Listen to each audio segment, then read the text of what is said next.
महाराजा चंद्रगुप्त का दरबार लगा हुआ था। सभी सभासद अपनी अपनी जगह पर विराजमान थे। महामंत्री चाणक्य दरबार की कार्यवाही कर रहे थे। महाराजा चंद्रगुप्त को खिलौनों का बहुत शौक था।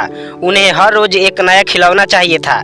आज भी महाराजा के पूछने पर कि क्या नया है, पता चला कि एक सौदागर आया है और कुछ नए खिलौने लाया है। सौदागर का ये दावा है कि महाराज या किसी ने भी आज तक ऐसे खिलौने ना कभी देखे हैं और ना कभी देखेंगे।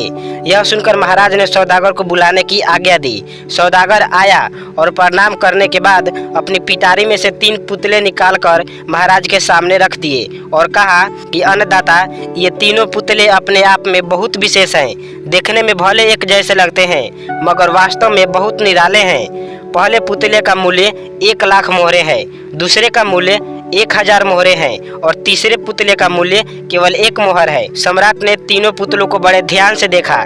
देखने में कोई अंतर नहीं लगा।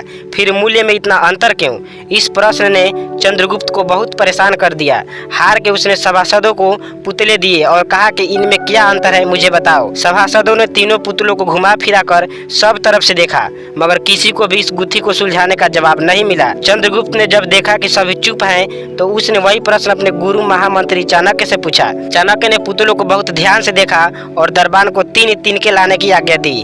तिनके आने पर चाणक्य ने पहले पुतले के कान में तिनका डाला। सबने देखा कि तिनका सीधा पेट में चला गया। थोड़ी देर बाद पुतले के होठ हिले और फिर बंद हो गए।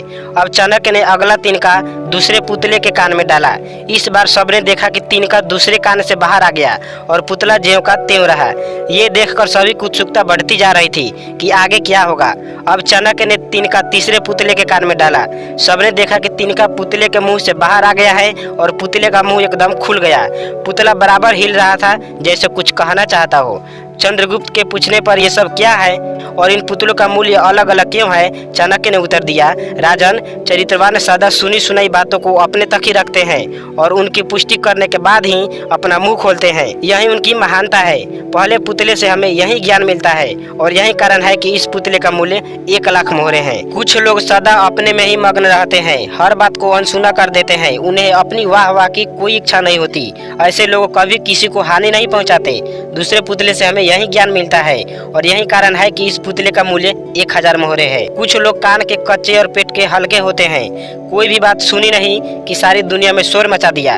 इन्हें झूठ सच का कोई ज्ञान नहीं, बस मुंह खोलने से मतलब होता है। यही कारण है कि इस पुतले का मूल्य केवल 1 मोहर है।